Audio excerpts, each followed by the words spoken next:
बिस्मिल्लाहिर्रहमानिर्रहीम, अस्सलामुअलैकुम। Welcome back to our channel. कैसे हैं आप सब? उम्मीद है खैरियत से होंगे और ईद की तैयारियों में मसरूफ़ होंगे।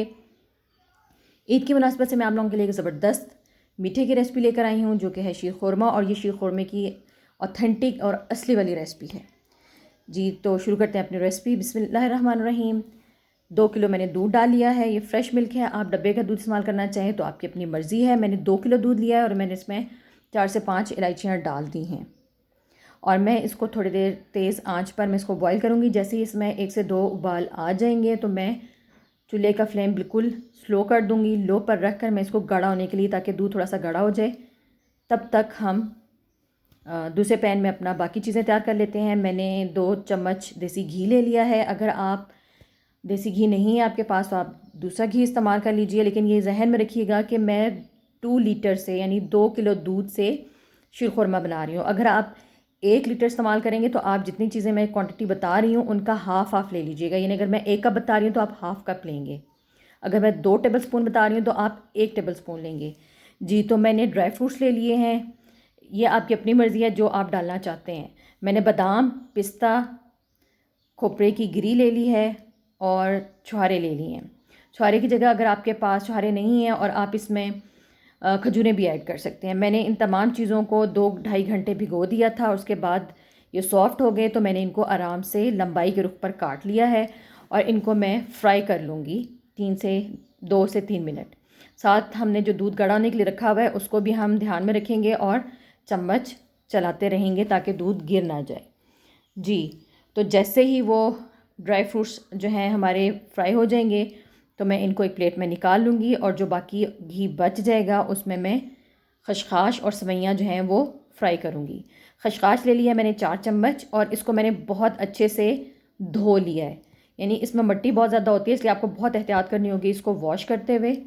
ये आपको किसी भी पंसार की या किसी अच्छे स्टोर से बहुत आराम से मिल जाती है और ये शीर खुरमे का मेन इंग्रेडिएंट है। ये बहुत ज़बरदस्त इससे टेस्ट आता है जी। तो खशखाश हमने कर ली है लाइट ब्राउन कलर में और साथ ही अब मैं इसमें डाल दूँगी सवैयाँ।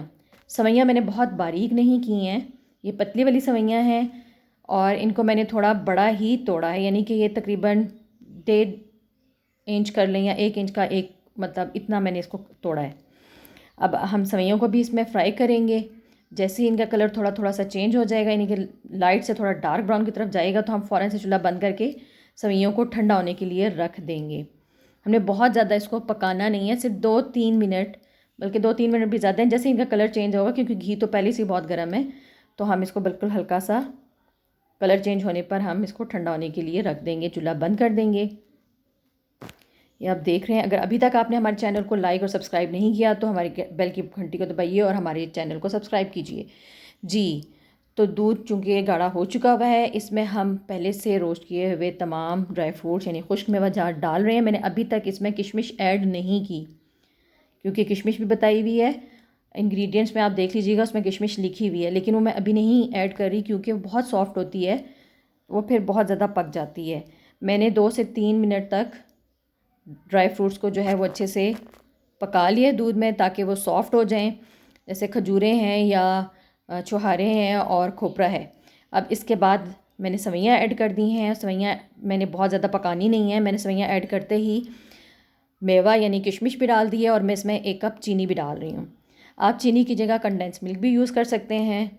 अगर आपके पास कंडेंस मिल्क है आप यूज़ करें, उसका फ्लेवर बहुत अच्छा आता है। और अगर नहीं है तो आप चीनी डाल लीजिए, कोई इसमें हार्ड एंड फास्ट रूल नहीं है जी। तो हमारा जो शीर खुरमा है तकरीबन रेडी है। आखिर में बस चूल्हा बंद कर दिया और मैंने इसमें 1 चम्मच केवड़ा डाल दिया है, ताकि इसका और मज़ीद अच्छा फ्लेवर आ जाए। और बस ये देख लीजिए कि इसकी कंसिस्टेंसी कितनी है। बहुत गाढ़ा नहीं रखा, क्योंकि शीर खुरमा बनने के बाद जब आप इसको ठंडा करते हैं तो ये ख़ुद से भी थोड़ा गाढ़ा हो जाता है। मैं इसको डिश आउट करती हूँ। कमेंट में ज़रूर बताइएगा कि आपको हमारी रेसिपी कैसी लगी।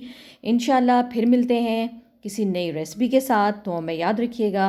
अल्लाह हाफिज़।